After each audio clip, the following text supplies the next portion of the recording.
Assalamualaikum warahmatullahi wabarakatuh. Bismillahirrahmanirrahim. Nahmaduka ya ghafuru ya syakuru. Masalli wa sallim barik ala sayyidina maulana Muhammadin wa ala alihi wa sahbihi asma'in nama ba'du. Orang itu cara berpikir nuruti nafsu, itu yang bahaya.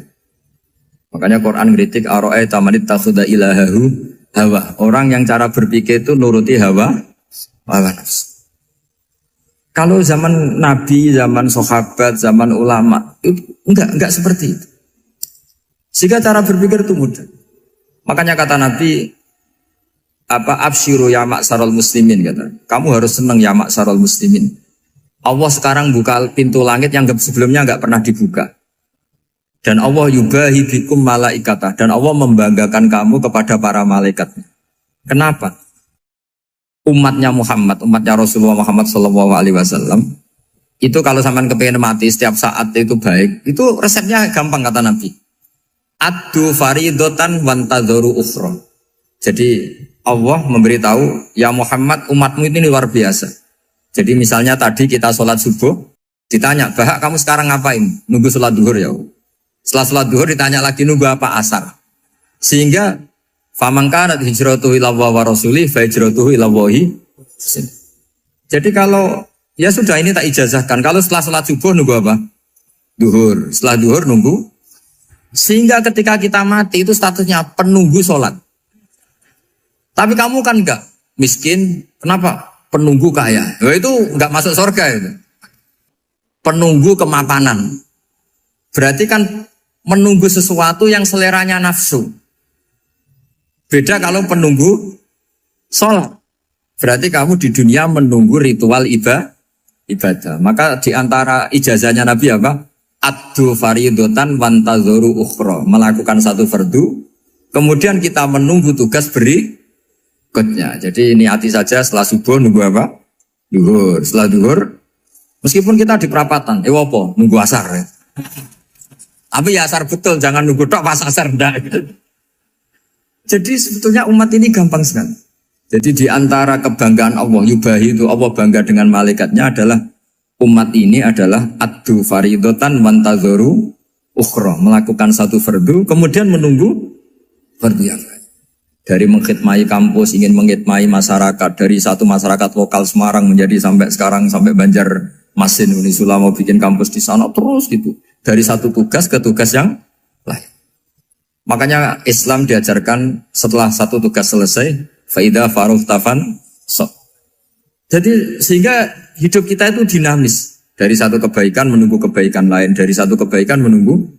Sehingga hidup kita ngapain?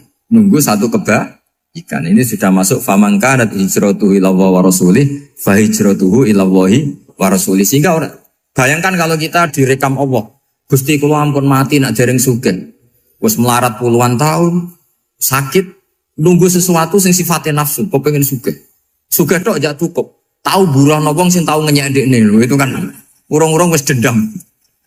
Saya belum mau mati sebelum kaya dan buruhkan orang yang pernah melecehkan saya. Wis ngono akhirnya mati urung sugih. Berarti wis fakir matine hasud. Mau itu ngenes dunia akhirat kan kira-kira seperti itu. Kamu santai aja kalau fakir berarti meringankan hisab karena ada banyak harta. Yang mau dihisab papanya, tidak punya apa-apa.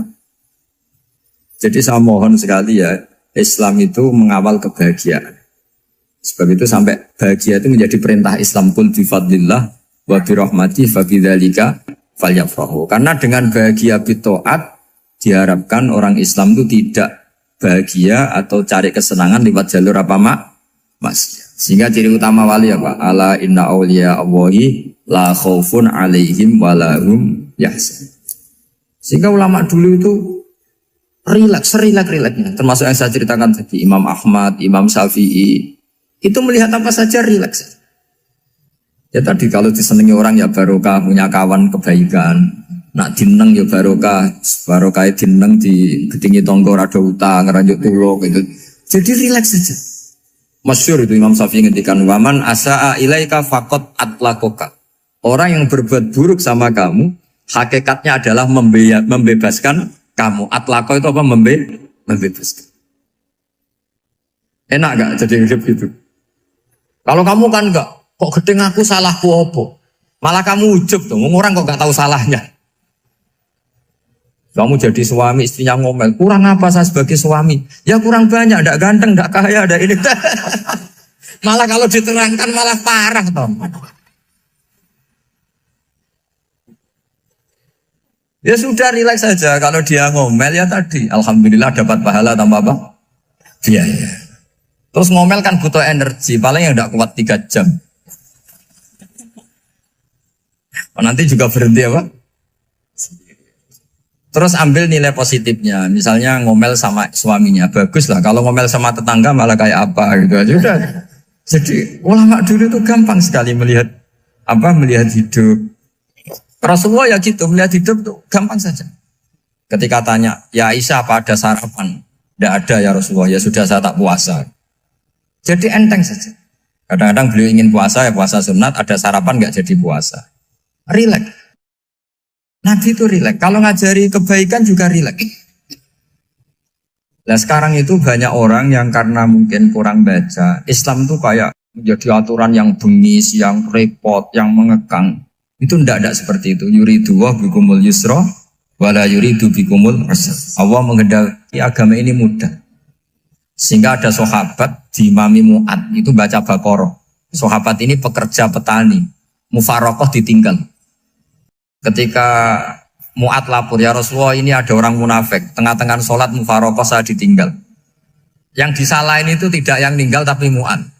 Afattanun anta ya Mu'ad, kami itu tukang fitnah. Masa ngimami petani pakai surat Baqarah? Jadi yang disalahkan ini imamnya. Kalau kamu jadi imam, sholatnya ya yang cepat. Makanya terus banyak orang kecepatan karena tadi. Jadi Nabi itu enteng sekali. Jadi apa ya? Nabi itu beda dengan yang kita bayangkan beda. Nabi pernah ngaji di masjid, kemudian ada tetangga lewat pakai cangkul ke kebun. Semua sahabat gerutu. Ini orang tidak benar. Ada Nabi ngaji ditinggal saja ke kebun tidak ikut ngaji. Jawabannya Nabi tidak. Itu bagus itu ikut sunnah saya. Kenapa ya Rasulullah? Dia kerjanya nyari halal. Dan untuk menghidupi keluarganya itu juga ajaran saya. Sehingga yang ngaji ya ajarannya Nabi, yang nggak ngaji karena kerja mencukupi keluarga juga ajarannya Nabi. Segampang ini. Oh, kalau kayaknya kamu kan, wes gak roh akhlak kan gitu. Nabi rileks saja Nabi. Sampai bisa lihat itu di Ihya, di bab Fadhailul Kasbi.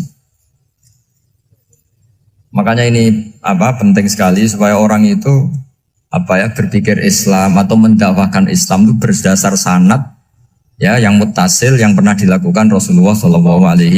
Sesuatu yang dilarang Allah itu pasti madharat.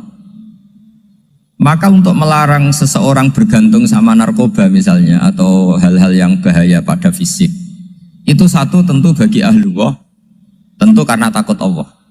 Tapi banyak masyarakat yang memang benar-benar bisa meninggalkan narkoba karena efek buruknya ganja. Bahwa itu mengakibatkan sakau, mengakibatkan tidak sadarkan diri, mengakibatkan kebangkrutan ekonomi macam-macam. Sehingga mereka benar-benar benci sama yang namanya narkoba. Jadi di antara manhajul Quran itu kalau mentakbih, memburuk-burukkan maksiat itu mesti dikritik innahu kana fahisyah. Innahu kana fahisyata wa makta wa sa'a sabila. Innahu kana fahisyata wa sa'a sabila. Diulang beberapa kali.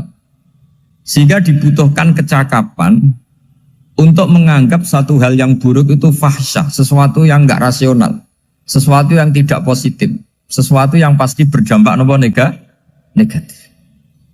Sehingga kalau misalnya tadi dibacakan oleh Qori, kuntum khaira ummatin ukhrijat linnasi ta'muruna bil ma'ruf wa tanhauna 'anil munkar. Untuk berhenti dari kemungkaran itu satu takbihun litil kal munkar atau litil kal munkarat, bahwa munkarat itu kita cap, kita stigmasi bahwa itu buruk sekali. Seperti Nabi mengajarkan pemuda tadi, masa kamu suka ibu kamu digitukin lelaki lain, putri kamu, bule kamu, bude kamu, sehingga orang ini pikirannya termindset betapa buruknya zina. Sama seperti kita sukses memindset betapa buruknya narkoba, betapa buruknya bahan-bahan terlarang. Begitu juga seterusnya, terus pengkhianat dan sebagainya. Tapi problem manusia adalah Dia itu akan mencari kebahagiaan atau kesenangan sesaat. Maka caranya gimana? Keinginan senang lewat maksiat ini dilawan dengan nyaman dengan taat. Saya ulang lagi, nyaman dengan taat. Sehingga ulama dulu punya kalimatul munajat, artinya kalimat hubungan pribadi sama Allah yang menjadikan orang itu nyaman. Dan ini yang diajarkan kitab-kitab tasawuf. Kitab tasawuf itu sukses mengajarkan melihat alam raya ini semuanya nyaman, termasuk yang mengecewakan.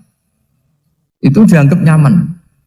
Saya berkali-kali mengajarkan ilmu ini karena ini musalsal ila Rasulillah SAW.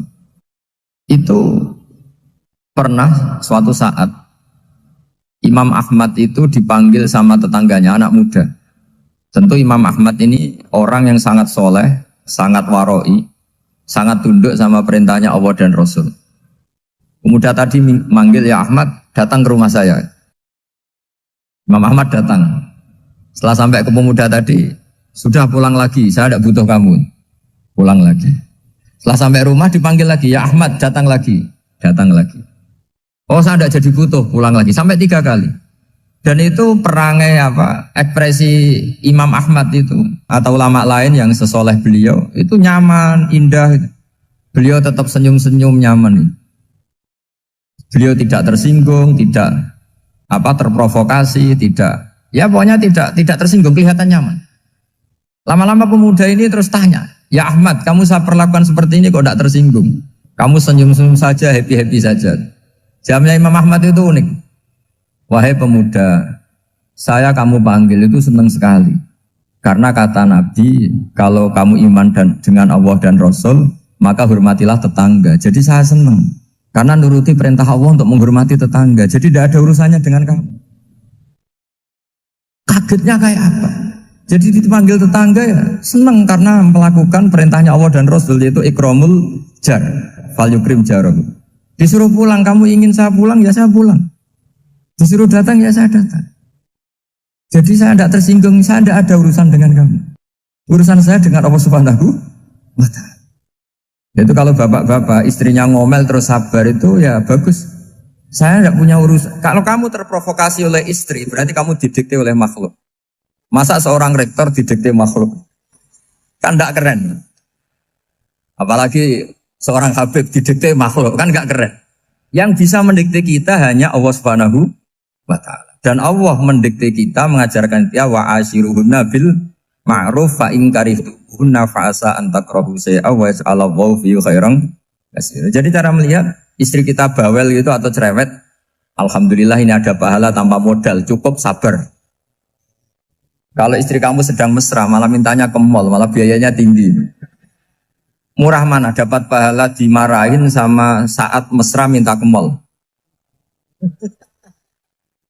Milih yang pertama kan? Nah ya itu tidak usah modal ini. Ya gitu aja. Jadi kalau istri sedang marah bawel, anggap saja ini rezeki. Dapat pahala tanpa apa? Biaya. Nah, kalau pas rukun malah nantang ke mall, biayanya malah tinggi.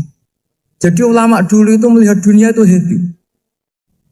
Pernah Imam Syafi'i dikasih tahu, orang yang tadi nyium tangan kamu ya, itu di rumah menghujat Anda.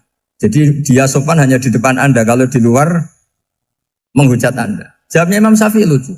Ya baguslah. Yang cerita ini kaget. Kenapa bagus ya Aba Abdillah? Kalau manggil Imam Syafi'i ya Aba Abdillah. Ya berarti saya masih wibawa, di depan saya tidak berani katanya. Jadi dipandang enteng saja. Jadi kalau kamu di depan kamu istri kamu tidak berani belanja, tidak ada kamu belanja banyak, anggap saja Anda wibawa. Jadi enteng saja. Pernah Imam Syafi'i dikasih tahu, separuh dari kampung Anda itu gak suka kamu. Ya baguslah. Kenapa? Oh nak rukun malah bakal utang katanya gitu.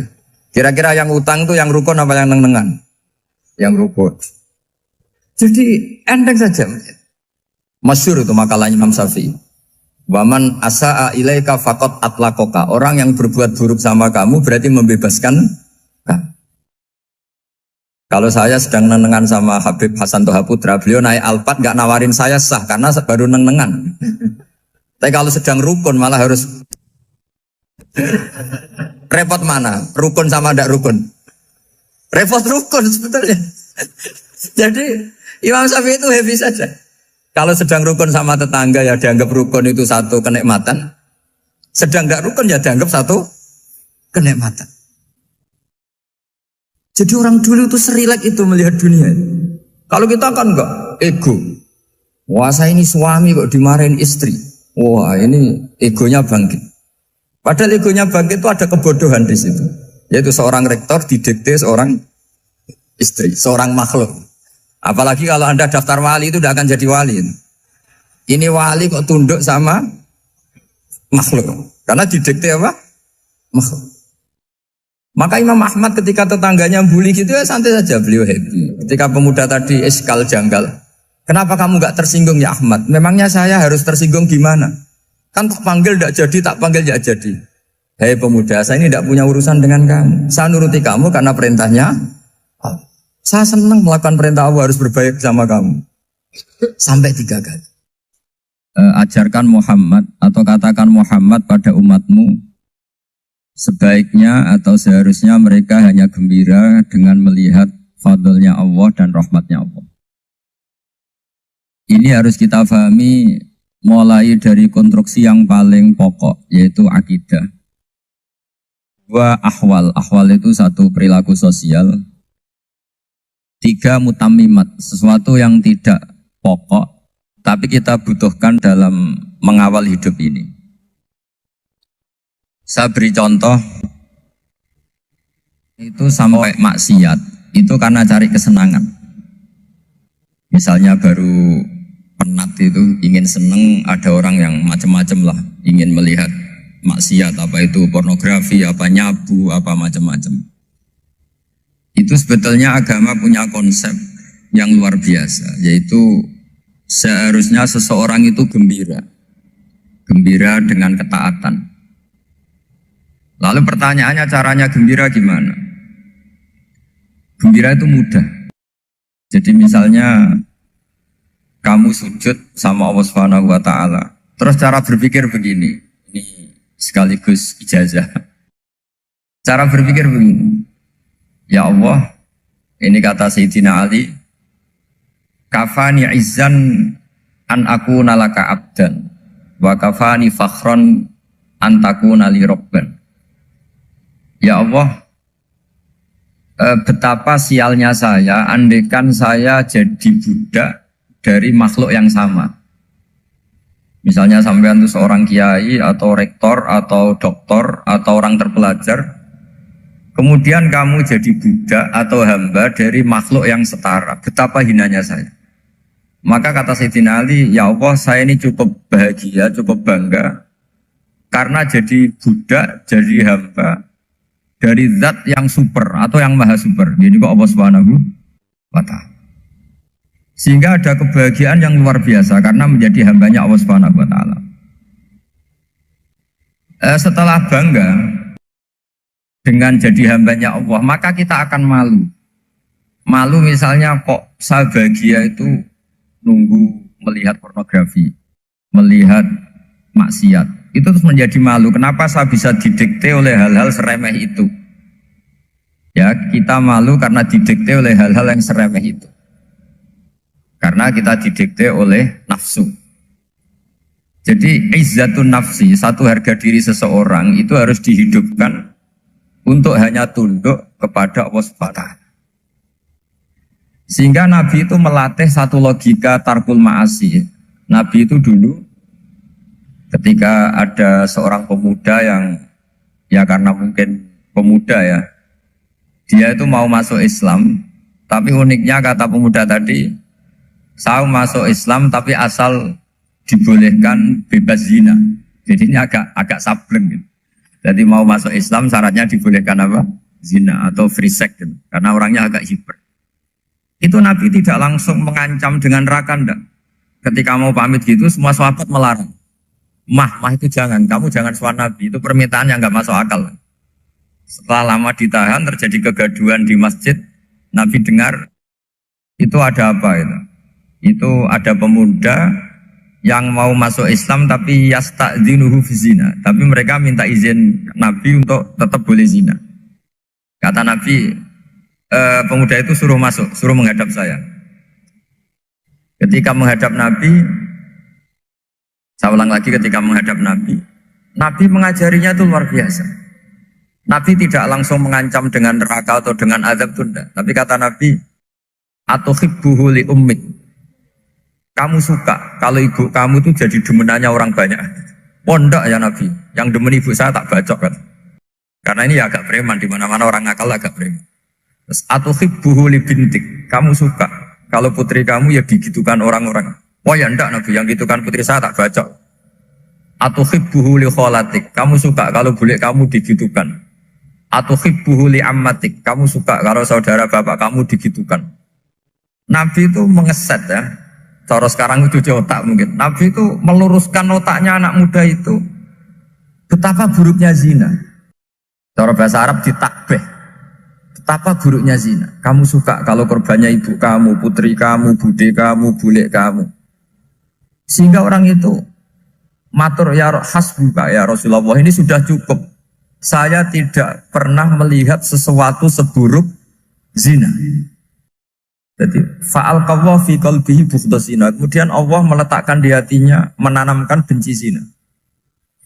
Sehingga akhirnya pemuda tadi menjadi iffah, menjadi menghindari zina.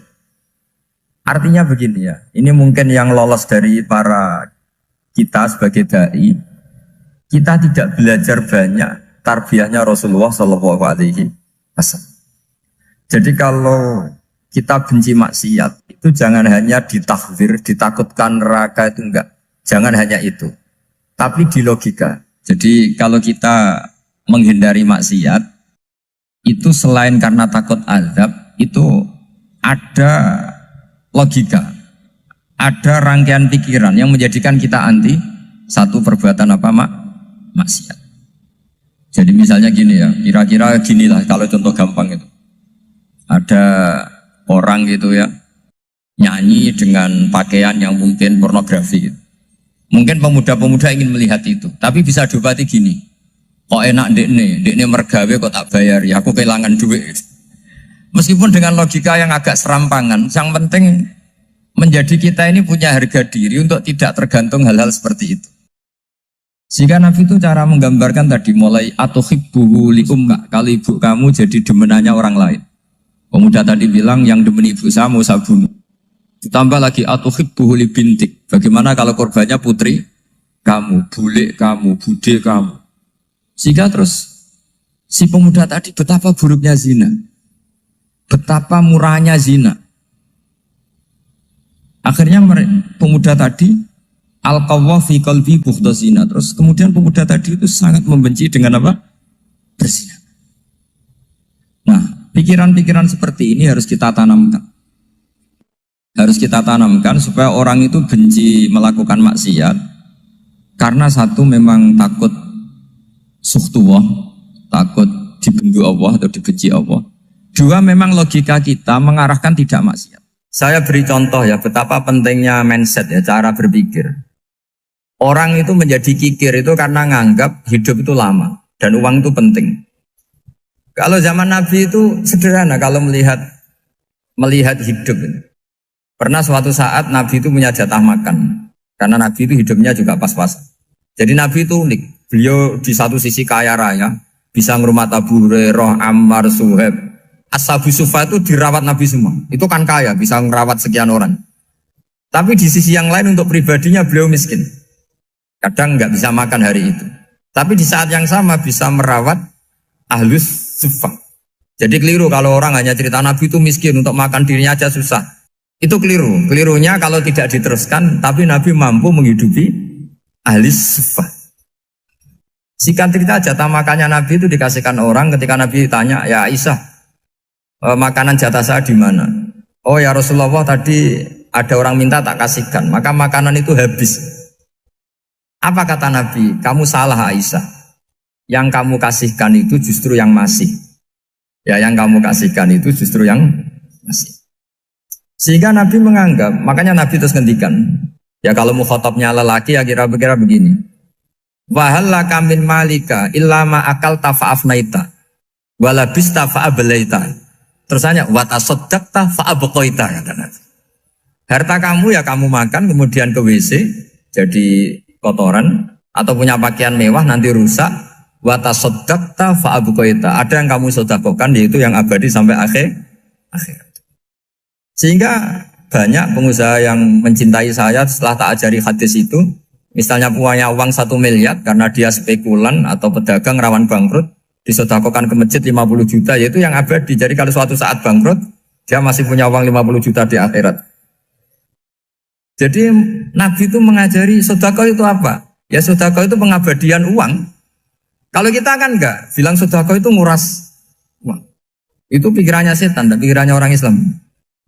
Itu cara berpikir setan, bukan cara berpikir umat apa? Sehingga Sayyid Ali Zainal Abidin itu kalau ada orang minta, kemudian beliau ngasih, itu beliau bilang gini, marhaban biman hamala zati ilal akhirah. Matur nuwun nggih jenengan sing beto sangu kula nate. Jadi dianggap teller saja. Orang yang minta uang beliau itu dianggap tukang nyatet bank ini. Karena sudah ditabungkan. Ya sudah. Kalau kita kan enggak, wah pengemis tuh ganggu gini-gini. Kecuali pengemis profesi ya mungkin kita agak-agak enak. Mari zaman akhir tuh ada pengemis apa? Profesi. Jadi repot teman. Terus tak beri contoh lagi kebahagiaan ketika kita milih Islam moderat. Islam kita diajarkan guru-guru kita, utamanya oleh guru kita Mbah Maimun. Saya juga sering ketemu beberapa ulama dunia, termasuk Habib Umar. Saya juga ikut sowan ke sini pas beliau sama Habib ini Hasan Toha Putra di sini sama orang-orang moderat. Itu cara berpikir juga luar biasa indah. Beliau pernah cerita ya, beberapa ulama lah, banyak yang cerita itu. Saya pernah diceritani seorang alim ketika ada orang ekstremis itu mau ngebom di tempat maksiat. Kebetulan yang maksiat itu kebanyakan ya orang Islam. Karena di negara yang mayoritas Islam. Ditanya sama Syekh Sa'rawi. Syekh Sa'rawi itu mufassir top di mana? Mesir. Ini mau tak habisin karena mereka orang Islam kok maksiat terus. Terus ditanya sama Imam Sa'rawi. Laumatu ala khini ma'asihim aina masiruhum. Kalau mereka mati dalam keadaan maksiat, mereka kemana? Ya ilanar, mereka pasti masuk neraka. Terus ditanya sama Imam Sa'rawi, wahal masiruhum ilanar muradun nabi amlan. Punya umat maksiat kemudian mati masuk neraka, itu yang diinginkan Nabi apa enggak? Ya tidak aja. Ya sudah, enggak usah dibom, ditunggu tobatnya kata-kata. Karena kalau mati dalam keadaan itu ke neraka dan itu tidak yang diinginkan Rasulullah Sallallahu Alaihi Wasallam. Terus ekstremis ini menjadi tobat, tidak berpikir ekstremis mas. Jadi orang itu harus berpikir mindset yang baik. Meskipun kadang berpikir baik itu ya agak-agak kacau. Ada seorang wali majdud itu kalau berdoa agak kacau, tapi nggak bisa dibantah. Masyhur itu doa itu. Ini sekaligus ijazah, tapi kalau sebelum wali nggak boleh. Itu datang ke makamnya Rasulullah SAW. Terus doanya itu begini. Ya Allah, sekarang terserah engkau. Ya Allah, sekarang terserah engkau. Jika saya kamu jadikan orang soleh, jika saya engkau jadikan orang soleh, maka surra habibuk, maka kekasihmu ini senang. Yang susah musuhmu yaitu setan. Tapi kalau engkau menjadikan saya orang fasik, maka yang susah kekasihmu, yang senang musuhmu. Jadi kan punya dua pilihan itu. Wah itu kan doa tapi kayak teror itu. Ya jadi berdoa di Raudhah. Wah itu pasti mandi itu karena agak-agak maksa Tuhan itu. Ya Allah, engkau punya dua pilihan. Jika saya jadi orang soleh, maka kekasihmu ini senang. Musuhmu yang susah yaitu setan. Tapi jika saya jadi orang fasik, maka musuhmu yang senang, kekasihmu yang susah. Mohon terserah jenengan, mau menyenangkan kekasihmu, apa menyenangkan musuhmu gitu. Kira-kira gimana? Kalau tertarik boleh doa itu dipraktekkan. Tapi kayaknya kalau copy paste itu gak keren, apa? Jadi dulu orang itu muamalah sama Allah dan Rasul itu rileks. Rileks itu nyaman karena ya tadi kul bi fadlillah wa bi rahmati fa bidzalika falyafrah. Sehingga Imam Izzuddin bin Abdissalam itu ngendikan innalladzina yarmunal muhsanatil ghafilat. Di antara kebaikannya ibu-ibu atau mbak-mbak ini harus berstatus ghafilat. Perempuan-perempuan pelupa. Ghafilat itu pelupa. pelupa dari kenikmatan maksiat sehingga mereka dengan taat. Misalnya ada ibu-ibu atau mbak-mbak atau juga bapak-bapak tahajud, kemudian nyaman dengan tahajud itu. Kira-kira terbersit enggak ingin maksiat? Enggak kan, karena sudah nyaman dengan tahajud, dengan taat. Maka dibutuhkan kenyamanan dalam beribadah. Sebab itu ala bidzikrillahi tatmainnul qulub. Makanya saya termasuk kiai yang setiap ngaji itu happy, seneng. Karena ini untuk kampanye, seneng dengan ngaji, dengan taat itu sudah luar biasa. Kayak apa kalau mereka senengnya kalau nunggu melakukan maksiat. Jadi termasuk bentuk perlawanan kita terhadap maksiat adalah usahakan kamu tuh bahagia, seneng dengan taat. Istiqnas billah, mu'anasah billah, farah billah, itmi'nan tumaknina billah. Sehingga ini mencukupkan kita tidak berkebutuhan maksiat. Meskipun kita ya manusia, pasti suatu saat atau sudah pernah maksiat. Serasa diceritakan lah, ini gue mesti gitu. Lah orang-orang dulu itu orang yang sukses mengelola bahagia ma'allah wa billah walillah. Jika wali-wali dulu itu jadi wali itu tidak mesti karena ibadahnya banyak, itu enggak. Mereka orang yang ibadahnya itu biasa. Biasa-biasa sekali. Ulama-ulama dulu ibadahnya biasa sekali. Tapi qulubuhum ma'allah, hatinya itu ma'allah. Itu ada seorang wali itu jadi wali, Umar bin Abdul Aziz yang dikenal khamisul khulafa. Khamisul khulafa. Di luar khulafa ar-rasyidin 4, di antara yang soleh adalah siapa? Umar bin Abdul Aziz. Itu ketika mau meninggal, itu senangnya bukan main. Itu semuanya nangis, beliau senang. Terus tanya, kenapa kamu senang? Memangnya saya kalau mati itu kemana aja? Ila khairi madhubin ilah, kezat terbaik. Dibang urip mbek kowe bolet atau mbek arhamur rahimin gitu. Yaitu Allah Subhanahu. Jalaluddin Ar-Rumi ketika mau meninggal itu muridnya nangis semua, beliau marah. Kamu harusnya pesta karena saya mau ketemu kekasih saya, malah kamu tangisi, goblok sekali kamu katanya. Jadi orang-orang dulu itu luar biasa. Karena tadi mereka tidak ingin ketemu Allah itu dianggap problem. Harus sesuatu yang membahagiakan. Makanya wali-wali itu kalau berdoa begini. Wa khairu ayyami yauman alqa kafih, dan jadikan hari terbaikku adalah hari ketika saya ketemu engkau ya.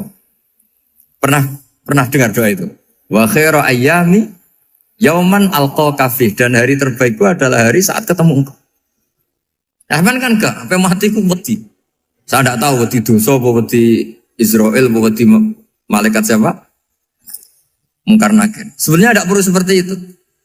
Karena cara pandang Nabi itu ini bisa dipraktekkan. Kalau kamu orang baik, mati artinya apa? Ya baik. Karena husnul khotimah. Kalau kamu orang yang buruk, itu kata Nabi, anggap saja mati itu akhir dari keburukan kamu. Nah, aku urip terus, malah maksiat terus.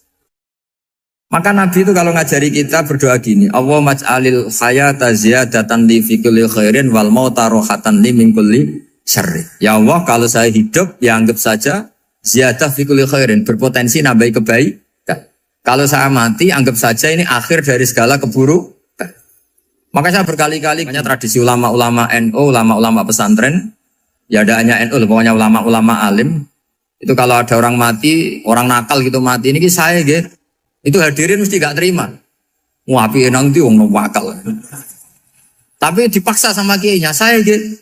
Lama-lama dipaksa. Saya gitu. Padahal ning atine kiai wis ra iso maksiat meneh wis saya gitu.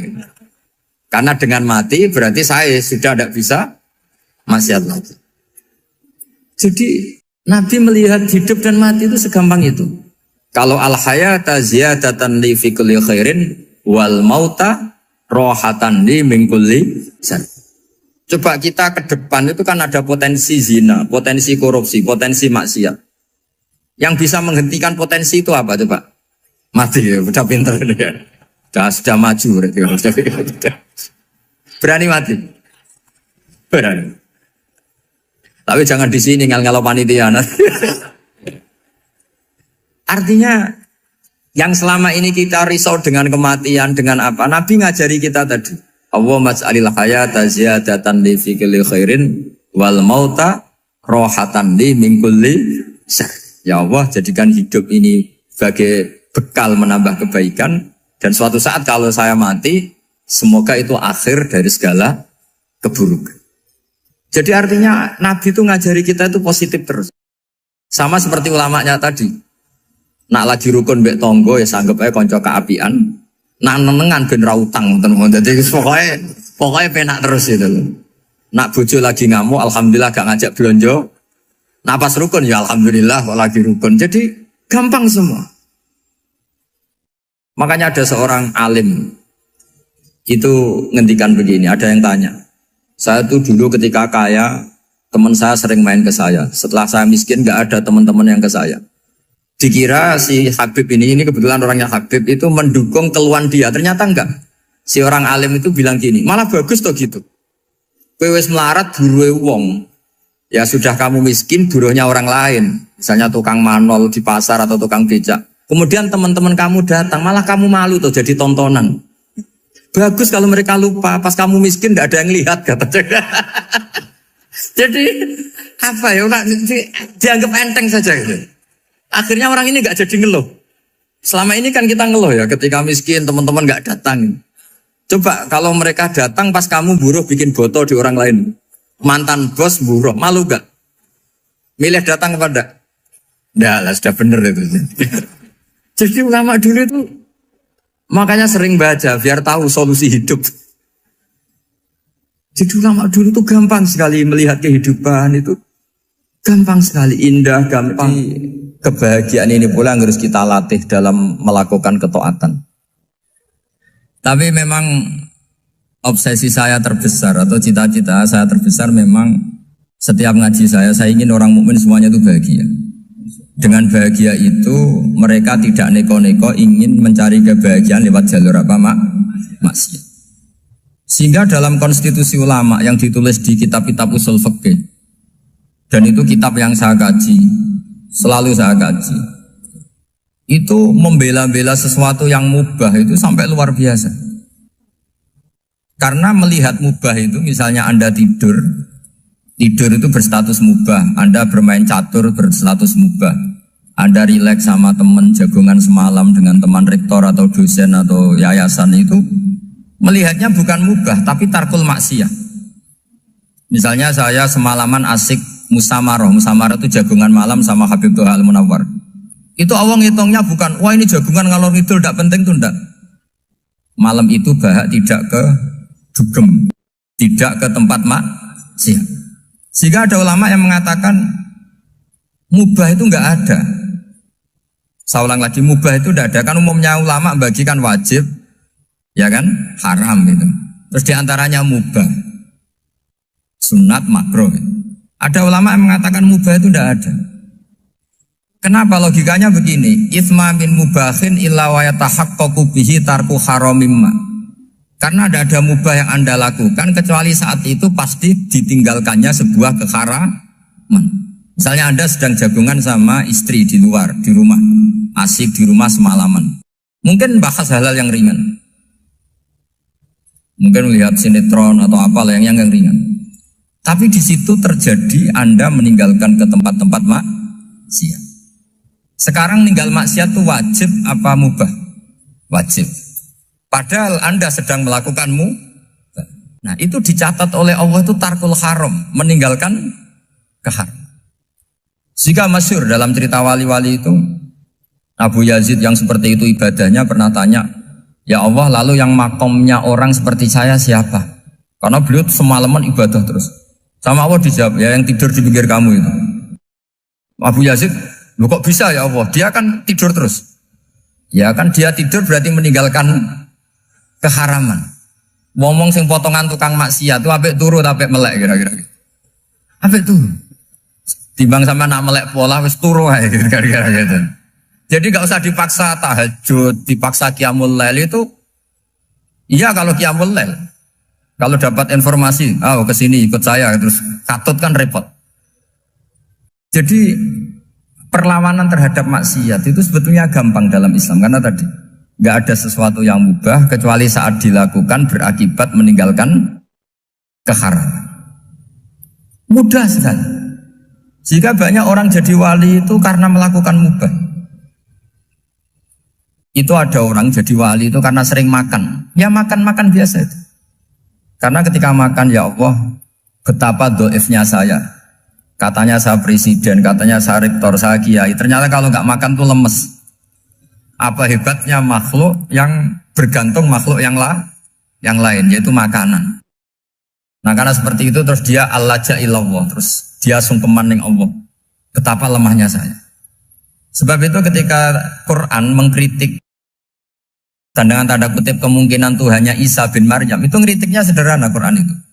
Mal masih ibnu Maryam illa rasul qad khalas min qablihir rusul wa ummuhu siddiqah kana yaqulanit ta'am. Isa itu tidak Tuhan, wong dia makan. Kamu kebayang nggak misalnya punya Tuhan, wah tadi Tuhan mampir ke rumah saya, dia lemes. Setelah tak kasih makan sehat lagi gitu. Itu kan nggak kebayang. Tapi Tuhan marung di rumah saya, lemes tak gratisin, kayaknya tidak punya uang gitu. Setelah makan, wah gairah lagi. Kebayang nggak punya Tuhan seperti itu. Sehingga Quran kalau gojlok sederhana, karena yakulanit tuh. Sehingga wali-wali itu kalau makan tuh sadar lemahnya dirinya, betapa dirinya tergantung makanan. Sesuatu yang tergantung itu artinya tidak hebat, tidak Tuhan. Jadi untuk menjadi wali, untuk menjadi dapat ridhonya Allah itu sebenarnya sederhana. Termasuk ada cara jadi wali yang agak kacau, tapi ini ya benar, asal niatnya benar. Misalnya Unisula besar, ya kurang besar lagi. Kita sudah punya uang, kurang banyak uang lagi. Itu Nabi Ayub, itu kan seorang nabi. Pernah diuji, oh ini ada di Sahih Bukhari. Nanti kamu tanya, hadisnya Sahih enggak? Ini ada di Sahih Bukhari. Kadang orang kota itu aneh, enggak ahli hadis tapi tanya, Sahih enggak? Padahal andekan dibodoni Sahih, ya ngandel saja. Jadi kadang ya aneh. Oh enggak tahu kok tanya. Itu Nabi Ayub itu sudah kaya, pas itu sudah kaya. Bukan cerita yang masih miskin, memang sudah kaya. Beliau di kamar dihinggapin satu belalang dari emas. Setelah belalang itu dikejar, ternyata yang jenis itu banyak, semuanya dari emas. Ngambil sana sini, ini yang kesak ini dipenuhin, saku ini dipenuhin, sampai banyak. Sama Allah digojlok, kamu itu nabi saya, kenapa kamu mengumpulkan harta sebanyak itu? Kamu itu nabi saya kok rakus? Jawabannya, ya Allah, siapa yang bisa kenyang dari rahmatmu? Ya, jadi kalau kamu punya uang 1 miliar, kok ingin 1 miliar 100, ingin 1 miliar 200, itu cara ngitung bukan uang. Ya Allah, siapa yang bisa kenyang dari rahmatmu? Karena rahmat Allah tidak terbatas, sudah Gusti tenang saja. Meskipun saya gini, rahmat Anda tidak akan habis. Sehingga waroi ada ilmunya, tomak juga ada ilmunya. Termasuk ragus itu juga ada ilmunya. Misalnya begini, ini contoh rakus yang ada ilmunya begini. Ini saya beri contoh. Mungkin yang boleh niru orang-orang soleh, kalau nggak soleh jangan. Imam Syafi'i ini cerita nyata. Imam Syafi'i itu dulu ketika ngaji masih muda itu nggak suka sama guru yang kaya. Kebetulan dia punya guru miskin terus. Namanya Sufyan As-Tsauri, itu miskinnya Masya Allah. Sufyan bin Uyainah juga miskin. Jadi dia miskin, punya guru miskin terus. Sehingga idolanya ya sama guru-guru yang miskin. Suatu saat guru-guru ini menyarankan dia ngaji Imam Malik. Imam Malik itu kaya raya. Itu babutnya Imam Malik, kalau diinjek itu mata kakinya tidak kelihatan, saking halusnya. Kalah, Indonesia kalah. Imam Malik itu gaya. Kalau ngaji di kursi tinggi terus pakai bukur itu, pakai jubah Arab yang mahal. Pokoknya mewah kali Imam Malik. Terus dia mulai, ini kiai kok kaya. Kemudian setelah beliau alim, tanya, saya harus ngaji siapa setelah ilmu jenengan habis kira-kira gitu. Kata Imam Malik, sudah, kamu tidak usah perlu ngaji saya, kamu sudah alim alama. Terus Imam Malik datang ke Baki. Zaman itu Baki itu semacam kayak rentalan ya, semacam Grab lah kalau dulu itu. Mana kafilah yang mau ke Irak? Ya sudah terus, oh kita mau ke Irak, ini antar ke Muhammad bin Hasan As-Syaibani. Itu dibiayai sama Imam Malik. Grabnya ya dibayarin, itu kafilahnya itu ya dibayarin. Imam Syafi'i disangoni surrotan min dhahabin. Jadi satu kepes uang dikasihkan. Itu pernah tak hitung semurah-murahnya itu sekitar 60 juta. Imam Syafi'i mulai mikir, Kiai yang saya kritik lomo, sing kiai miskin tak puji, gak pernah ngamal kan, tentu orang miskin. Setelah datang ke Muhammad bin Hasan Asy'ibani, beliau itu pakar usul fikih, muridnya Abu Hanifah. Beliau al-usuli, pakar usul fikih. Itu Muhammad bin Hasan Asy'ibani itu kalau ngitung emas, itu di ruang tamu. Uangnya miliaran, emasnya banyak. Dari kota ini dipindah ke kota ini, emas kalau ngitung di ruang tamu. Bukan di kamar, di ruang tamu. Imam Syafi'i tambah kaget. Imam Malik kayak gitu sudah saya soal, malah ini kaya raya. Setelah Imam Syafi'i kelihatan kaget, digojlok sama Muhammad bin Hasan Asy'ibani karena beliau senior. Atajabu min hadza, kamu aneh melihat ini? Iya. Kenapa? Ulama kok kaya raya.